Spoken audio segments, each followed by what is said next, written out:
نحمد نصلی علی رسول الکریم اما بعد فاعوذ باللہ من الشیطان الرجیم بسم اللہ الرحمن الرحیم۔ ہم قرآن مجید کی تفسیر کر رہے ہیں اور سورہ البقرہ کی آیت نمبر 251 پر آج ہیں ابھی، اور انشاءاللہ آج کے سبق کا چونکہ پچھلے سبق سے بہت زیادہ تعلق ہے،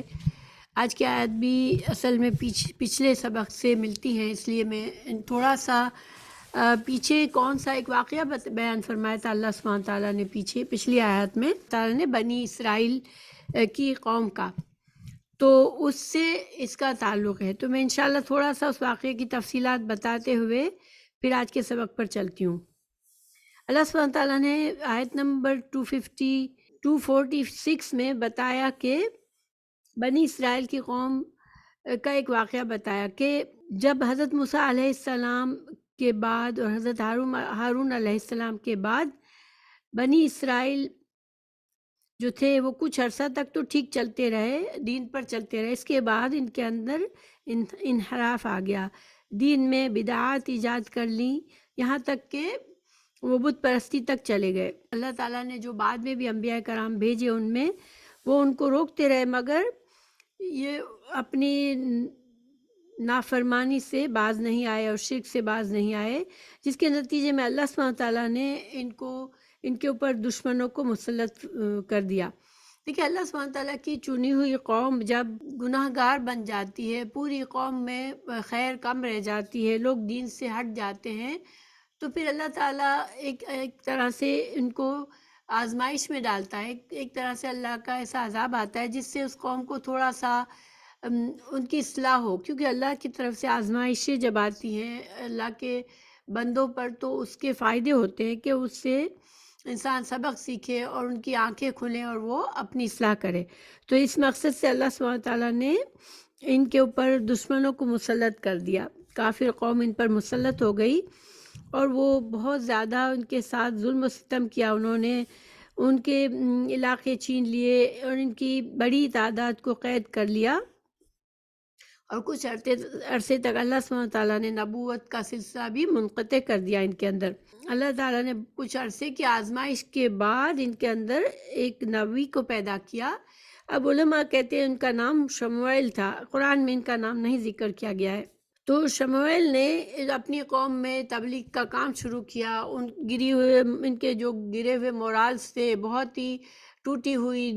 دکھی قوم بن چکی تھی، تو ان کے نبی نے ان کو دوبارہ ان کے پیروں پر کھڑا ہونے کے لیے تبلیغ شروع کی ان میں اور ان کو ہمت دلائی۔ تو پھر بنی اسرائیل سے کچھ سردار جو تھے وہ حضرت شموئیل کے پاس آئے اور ان سے درخواست کی کہ آپ دعا کریں کہ آپ ہمارے لیے کوئی بادشاہ مقرر کر دے، ہمارے درمیان سے آپ کوئی بادشاہ مقرر کر دے جس کی قیادت میں ہم دشمنوں سے لڑیں، جہاد کریں اور اپنے علاقے اور اپنی اولاد اور اپنے جن قوم کے لوگوں کو غلام بنا لیا ہے ان کو دوبارہ سے ان سے چھین لیں۔ تو ان کے نبی نے ان سے کہا کہ مجھے خدشہ ہے کہ میں دعا کروں گا، اللہ سبحانہ تعالیٰ کسی کو بادشاہت دیں گے، لیکن جب جہاد کا وقت آئے گا تو تم دوبارہ سے اللہ کی نافرمانی کرو گے اور جہاد کے لیے بزدل بن جاؤ گے اور جہاد نہیں کرو گے، کیونکہ یہی ان کا طریقہ تھا۔ پیچھے ان کی جو تاریخ تھی اس کے مطابق ان کے نبی شموئیل نے ان کو سمجھایا کہ اللہ تعالیٰ اگر اللہ کی طرف سے کوئی نعمت ہوتی ہے، کوئی نبی کا مقرر ہونا، کسی ایسے بندے کا مقرر ہونا جو اس قوم کی قیادت میں ایک مضبوط لشکر تیار کر سکے، جس کی قیادت میں جہاد ہو سکے، تو یہ سارے اللہ کی نعمتیں ہوتی ہیں، لیکن پھر عام لوگوں کا بھی فرض ہوتا ہے کہ وہ اس اللہ کے چنے ہوئے اس بندے کا ساتھ دے اور خود بھی جہاد کرے اس کے ساتھ مل کر۔ تو بنی اسرائیل سے خدشہ تھا ان کے نبی کو کہ شاید یہ قوم ان کے مورالز اتنے ڈاؤن ہیں اور ان کی عادتیں اتنی بری ہے کہ وہ پھر سے نافرمانی کریں گے اور بات نہیں مانیں گے۔ بہرحال قوم نے کہا کہ نہیں، ہم جس حالت میں ہمیں جہاد کرنا ضروری ہے، ہمیں اپنی اولادوں کو چھڑانا ہے، ہمیں اپنی علاقوں کو چھڑانا ہے اور دشمن کے ظلم سے اپنی قوم کو بچانا ہے۔ تو پھر ان کے نبی نے اللہ کے حکم سے ایک شخص کو طالوت، جس کا نام طالوت تھا، اس کو بادشاہ مقرر کیا۔ بنی اسرائیل نے اس پر اعتراض کیا کیونکہ طالوت جو تھا وہ بڑے خاندان سے نہیں تھا، مال دولت والا نہیں تھا، سرداروں میں سے نہیں تھا، ایک عام فوجی تھا۔ تو اب سرداروں سے یہ برداشت نہیں ہوا کہ ایسے ایک عام آدمی کو ہم پر کیسے مسلط کیا جائے گا۔ تو یہاں بھی وہی ان کی جو بری عادتیں تھی اسی کا اظہار کیا انہوں نے۔ ان کے نبی نے کہا کہ نہیں، یہ اللہ نے ان کو مقرر کیا ہے، اللہ تعالیٰ نے ان کو جسمانی طور پر، عقلی طور پر ان کو سمجھ بوجھ میں تم سے کہیں زیادہ ہے وہ، اور وہ اس قابل ہے کہ وہ تمہاری قیادت کر سکے۔ اور پھر انہوں نے ایک نشانی مانگی کہ اچھا اس بادشاہ کی نشانی بتائے، اس کی بادشاہت اللہ کی طرف سے ہے اور یہ مستحق ہے بادشاہت کا، تو پھر ہمیں کوئی نشانی بتائی جائے۔ پھر اللہ سبحانہ تعالیٰ نے ان کا ایک جو تابوت تھا، ایک صندوق تھا جس میں حضرت موسیٰ اور حضرت ہارون علیہ السلام کے کچھ تبرکات تھے، اور یہ تابوت جو تھا وہ بنی اسرائیل کے لیے بڑی اہمیت رکھتا تھا۔ تو وہ فرشتے جو تھے اس تابوت کو، چونکہ دشمن ان سے یہ تابوت بھی لے کر چلے گئے تھے، فرشتے اس تابوت کو لے کر آئے اور حضرت طالوت کے دروازے پر رکھ دیا، جس سے اس قوم کو اب سکون آ گیا کہ اچھا اللہ کی طرف سے یہ اس کو بادشاہ مقرر کیا گیا ہے۔ پھر طالوت نے ایک فوج بنائی، اور وہ اس زمانے کا جو جالوت بہت ہی جابر تھا اور بہت ہی بڑا لشکر تھا، اس کا بہت طاقتور تھا۔ تو اب اس کے مقابلے میں یہ فوج چلی اس کا مقابلہ کرنے کے لیے، لیکن راستے میں ان کو آزمایا گیا۔ ایک پانی دریا سے گزرنا تھا، وہاں سے ان کو زیادہ پانی پینے سے منع کیا گیا تھا، صرف ایک آدھ گھونٹ تک کی اجازت تھی، لیکن انہوں نے نافرمانی کی اپنے بادشاہ کی، اپنے سردار کی، اور انہوں نے پانی پیا، اور پھر ان میں سے زیادہ تر لوگ جو تھے وہ جہاد کے قابل نہیں رہے اس آزمائش میں ناکام ہو کر۔ مگر کچھ جو صحیح معنوں میں بہادر لوگ تھے، جو اللہ پر توکل کرنے والے تھے، وہ طالوت کے لشکر میں اس قابل تھے کہ اب وہ ان کو لے کر آگے بڑھتا اور فوج دشمن کا مقابلہ کرتا۔ اچھا، اس لشکر میں کچھ لوگ کہتے ہیں کہ 313 یا ایسی تعداد تھی، جو کہ وہی تعداد رسول اللہ صلی اللہ علیہ وسلم کے ساتھ جنگ بدر میں تھی، اور بڑے مشرکین کے بڑے لشکر کو جنگ بدر میں اللہ تعالیٰ نے مسلمانوں کے ایک چھوٹے سے مٹھی بھر مسلمانوں کو، جن کے پاس کچھ بھی نہیں تھا، سامان جنگ بھی نہیں تھا زیادہ، ان کے ذریعے بہت بڑی شکست دی تھی۔ تو اسی طرح سے یہاں بھی اسی تعداد کے لوگ تھے جو کہ بچ گئے تھے، ان میں داؤد علیہ السلام بھی تھے۔ اللہ تعالیٰ نے داؤد علیہ السلام کے ذریعے جالوت کو قتل کروایا، اور اس وقت کے جو مسلمان تھے، یعنی کہ بنی اسرائیل کے جو مجاہد تھے، جو سچے ایمان والے تھے، ان کو اللہ تعالیٰ نے فتح نصیب کی تھی۔ تو یہ واقعہ تھا۔ اب ہم نے پیچھے زیادہ تر اس واقعے کے بارے میں سمجھ لیا، اس کو پڑھ لیا، لیکن آیت 52-51 میں اسی کا چونکہ تعلق ہے، اور میں نے تھوڑا سا بتایا تھا لاسٹ تفسیر میں تھوڑا سا اس کا ذکر بھی کیا تھا، اس کا ترجمہ بتا کے۔ تو میں اب یہاں سے 251 سے شروع کرتی ہوں انشاءاللہ۔ اعوذ باللہ من الشیطان الرجیم، بسم اللہ الرحمن الرحیم۔ فَهَزَمُوهُمْ بِإِذْنِ اللَّهِ وَقَتَلَ دَاوُودُ جَالُوتَ وَآتَاهُ اللَّهُ الْمُلْكَ وَالْحِكْمَةَ وَعَلَّمَهُ مِمَّا يَشَاءُ وَلَوْلَا دَفْعُ اللَّهِ النَّاسَ بَعْضَهُم بِبَعْضٍ لَفَسَدَتِ الْأَرْضُ وَلَكِنَّ اللَّهَ ذُو فَضْلٍ عَلَى الْعَالَمِينَ۔ اللہ تعالیٰ فرما رہے ہیں کہ چنانچہ اللہ تعالیٰ کے حکم سے انہوں نے جالوتیوں کو شکست دے دی، اور حضرت داؤد علیہ السلام کے ہاتھوں جالوت قتل ہوا، اور اللہ تعالیٰ نے داؤد کو مملکت اور حکمت اور جتنا کچھ چاہا علم بھی عطا فرمایا۔ اگر اللہ تعالیٰ بعض لوگوں کو بعض سے دفع نہ کرتا تو زمین میں فساد پھیل جاتا، لیکن اللہ تعالیٰ دنیا والوں پر بڑا فضل کرنے والا ہے، فضل اور کرم کرنے والا ہے۔ تو پھر جب فوجیں سامنے آئی، حضرت داؤد علیہ السلام اس وقت نہ بادشاہ تھے اور نہ ہی نبی تھے، ایک عام سپاہی تھے، لیکن اللہ سبحانہ تعالیٰ نے ان کے ہاتھوں جالوت کو، جو کہ سپہ سالار تھا دشمن کی قوم کا، عمالقہ کے لشکر کا، اس کو جالوت کو قتل کر دیا داؤد علیہ السلام نے۔ اور پھر اللہ سبحانہ تعالیٰ نے ان مٹھی بھر جو بنی اسرائیل کے جو ایمان والے تھے ان کو اللہ تعالیٰ نے اتنے بڑے لشکر پر فتح اور نصرت نصیب فرمائی۔ پھر اللہ تعالیٰ نے اس کے بعد جالوت کو داؤد علیہ السلام کو بادشاہت بھی عطا فرمائی اور ان کو نبوت بھی عطا فرمائی۔ اور یہاں پر اللہ تعالیٰ نے فرمایا کہ اللہ تعالیٰ نے ان کو بادشاہت، ملکہ والحکمہ، تو حکمہ سے مختلف معنی کیے گئے ہیں کہ ان کو نبوت ایک تو معنی کیا گیا ہے، پھر اس کے علاوہ ان کو جس تدبیر سے انہوں نے طالوت کو قتل کیا وہ بھی مراد لی گئی ہے، اور جو ان کو اللہ تعالیٰ نے خاص علم سکھایا تھا، حضرت داؤد علیہ السلام کو وہ جنگی لباس لوہے کا استعمال سکھایا تھا اور جنگی لباس کو خاص طریقے سے بنانا سکھایا تھا، تو یہ ساری چیزیں اللہ تعالیٰ نے داؤد علیہ السلام کو سکھائی۔ اور اس سے دیکھیں یہاں پر ہمیں یہ بھی پتہ چلتا ہے کہ ایون دنیا کے جو علم ہیں وہ بھی اللہ تعالیٰ ہی کے طرف سے بندوں کو سکھائے جاتے ہیں، کیونکہ جنگی لباس بنانا، لوہے کا استعمال کرنا یہ دنیا کے فائدوں کے لیے، لیکن اللہ تعالیٰ نے یہ بھی اپنی طرف اس کی نسبت کی کہ اللہ نے اسے سکھایا۔ تو اس کے بعد جو ہے اللہ تعالیٰ فرما رہے ہیں کہ یہ اللہ تعالیٰ کی حکمت ہے کہ اللہ تعالیٰ جو ہے وہ زمین میں جب فساد بڑھتا ہے، جب اللہ کے سرکش نافرمان بندوں کو اتنی طاقت بڑھ جاتی ہے کہ وہ فساد مچا دیتے ہیں دنیا میں، تو اللہ تعالیٰ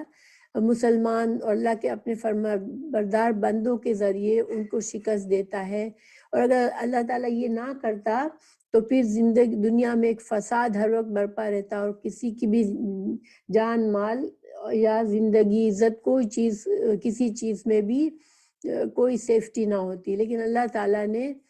یہ اللہ کی حکمت ہے کہ اللہ تعالیٰ بندوں کو ہی ایسے بندے پیدا کرتا ہے جن میں صبر اور استقامت اور اللہ پر بھروسہ ہوتا ہے، اور اللہ تعالیٰ ان کے ذریعے بڑے بڑے جابر اور ظالم قوتوں کو ختم کرتا ہے دنیا سے۔ سورہ حج کی آیت نمبر 22 میں، آیت نمبر 40 میں اللہ تعالیٰ نے فرمایا کہ اگر اللہ لوگوں کو ایک دوسرے سے نہ ہٹاتا رہتا تو بلا شبہ نہ راہبوں کے صومعے اور عیسائیوں کے گرجے اور یہودیوں کے عبادت خانے اور مسلمانوں کی مسجدیں جن میں اللہ کا بہت سا ذکر کیا جاتا ہے گرائی جا چکی ہوتی۔ لیکن اللہ تعالیٰ جو ہے وہ اہل عالم پر بڑا مہربان ہے، یعنی اللہ تعالیٰ اپنے احسان اور رحمت کے بعض لوگوں کو بعض سے ہٹاتا رہتا ہے، اور اس کے تمام افعال اور اقوال میں مخلوق کے لیے حکم ہے اور حکمت اور حجت بھی ہے۔ تو یہ ہمیں تاریخ بتاتی ہے کہ کتنی قومیں آئی بڑی بڑی اور سپر پاور بنی دنیا میں، اور پھر وہ آج ان کا نام و نشان بھی نہیں رہا، پھر اس کے بعد کوئی اور قوم آ جاتی ہے۔ تو یہ سب اللہ سبحانہ تعالیٰ کے اذن سے ہوتا ہے کہ اللہ تعالیٰ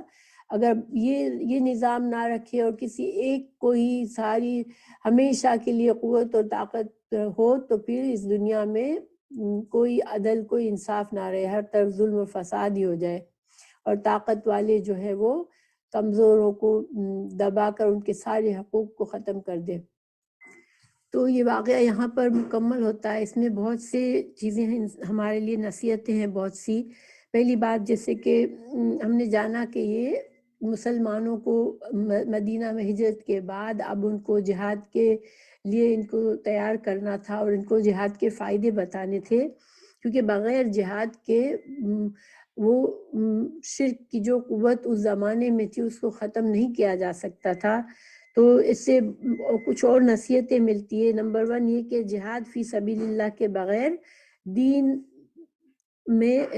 نہ لوگوں کا دین، نہ کسی کے جان اور مال کی حفاظت رہ سکتی ہے، کیونکہ جب طاقتور سرکش لوگوں کی حکومت ہوتی ہے تو پھر کسی کی جان و مال کی حفاظت کی کوئی جگہ نہیں رہتی۔ پھر مجاہد کا انتظام ہمیشہ ہی اچھا ہوتا ہے، مجاہد کا انجام ہمیشہ اچھا ہوتا ہے، یعنی جو لوگ اللہ پر بھروسہ کر کے جہاد کے لیے اٹھتے ہیں تو اللہ تعالیٰ پھر ان کی مدد کرتا ہے، ان کو کامیابی عطا فرماتا ہے۔ پھر ایک اور سبق ہمیں یہ پتہ چلتا ہے کہ جو جنگ کے لیے سپہ سالار ہو یا مسلمانوں کا جو لیڈر ہو، تو اس کے اندر جو ہے وہ عقل، یعنی کہ عقل، سمجھ، حکمت اور قوت، جسمانی قوت، یہ ساری خصوصیات ہونی چاہیے، اور ایمان کی قوت ہونی چاہیے، اللہ پر بھروسہ ہونا چاہیے، تو پھر اللہ تعالیٰ مسلمانوں کی مدد فرماتا ہے۔ تو آج دیکھیں مسلمانوں کے لیے جو حالات، برے حالات سے مسلمان گزر رہے ہیں، تو اس کی سب سے بڑی وجہ یہ ہے کہ ہمارے پاس اچھے حکمران، اچھے لیڈرز نہیں ہیں، جس کو، کیونکہ اکثریت جو ہوتی ہے لوگوں کی، وہ کسی کی نہ کسی کی پیچھے چلنے والی ہوتی ہے، یعنی کہ اگر لیڈر اچھا نہیں ہے تو پھر عوام بھی اسی طرح کی بن جاتی ہے۔ اس لیے مسلمانوں کے لیے ضروری ہے کہ اچھے لوگوں کو حکمران اور اچھے لوگوں کو لیڈر بنائے۔ پھر جو ہے جو مسلمانوں کا جو حکمران ہوتے ہیں، جو لیڈرز ہوتے ہیں، ان کے اندر اتنی حکمت اور سمجھ ہونی چاہیے کہ جب جہاد کا معاملہ ہے، کوئی اہم معاملہ ہے، تو وہ ایسے لوگوں کا چناؤ کرے جو کہ اس کی صلاحیت رکھتے ہیں، جیسے کہ طالوت نے اپنے لشکر سے آزمائش میں دریا کے پانی سے گزر کر ان کی آزمائش کروائی، اور پھر صرف وہی لوگوں نے جنگ کے لیے، جہاد کے لیے صرف وہ لوگ رہ گئے جو کہ ثابت قدم اور ہمت والے تھے اور صبر کرنے والے تھے، کیونکہ اگر لشکر میں کمزور لوگ ہوتے تو وہ طاقت کو اور کم کر دیتے ہیں، چاہے تعداد میں زیادہ بھی ہو، لیکن وہ فوج کا مورال کو خراب کرتے ہیں۔ لیکن اگر تھوڑے لوگ ہوں لیکن اللہ پر بھروسہ کرنے والے اور قوت والے اور صبر کرنے والے، حوصلہ کرنے والے اور اپنے امیر کی بات ماننے والے ہوں، تو پھر ایک منظم لشکر ہوتا ہے، اس کے تحت وہ کامیاب ہوتے ہیں۔ پھر اگر بڑی لشکر سے، بڑے فوج سے مقابلہ ہو، قوت، مشرکین کی قوت بہت بڑی ہو، تو جو لیڈر ہے وہ ہمت بڑھائے اور ایمانی قوت کو جگائے، اور خود اللہ سبحانہ تعالیٰ سے خود بھی دعا مانگے اور اللہ سے کنیکٹ ہو، اور اپنے ساتھیوں کو بھی اللہ سبحانہ تعالیٰ کی طرف جوڑے، تاکہ اللہ کے بھروسے پر جہاد کیا جائے، کیونکہ صرف اللہ سبحانہ تعالیٰ ہی ہے جو کہ کامیابی عطا کر سکتے ہیں۔ تو اللہ سے جڑے بغیر جو ہے وہ انسان کسی بھی بڑے مقصد میں اپنے کامیاب نہیں ہو سکتا۔ اللہ تعالیٰ نے فرمایا تِلْکَ آیات اللہ نتلوها علیک بالحق وانک لمن المرسلین، یہ اللہ تعالیٰ کی آیتیں ہیں جنہیں ہم حقانیت کے ساتھ آپ پر پڑھتے ہیں، بالیقین آپ رسولوں میں سے ہیں۔ تو اللہ تعالیٰ نے ان سارے واقعات کو بتایا، اور سورہ بقرہ میں بنی اسرائیل کے بہت سے واقعات ذکر فرمائے۔ تو اللہ تعالیٰ یہاں پر یہ فرما رہے ہیں کہ یہ جو غیب کی باتیں جو آپ کو کسی اور ذریعے سے معلوم نہیں ہو سکتی تھی، اور چونکہ مدینہ میں بنی اسرائیل تھے، مدینہ میں یہودی تھے، ان کو یہ ان باتوں سے، ان واقعات کا پتہ تھا، تو ایک طرح سے آپ صلی اللہ علیہ وسلم کی نبوت کا ثبوت تھا کہ آپ صلی اللہ علیہ وسلم کی زبان سے یہ واقعہ اللہ تعالیٰ قرآن کی آیات بنا کر ان کو نازل فرما رہے تھے، ان کی تفصیلات۔ تو یہ قرآن میں بہت جگہوں پر جو واقعات بیان کیے گئے پچھلی قوموں کے، تو یہ بھی ایک طرح سے آپ صلی اللہ علیہ وسلم کی نبوت کا ثبوت تھے کہ یہ ساری غیب کی باتیں جو اللہ تعالیٰ اپنے نبی صلی اللہ علیہ وسلم پر وحی کے ذریعے نازل فرماتے تھے۔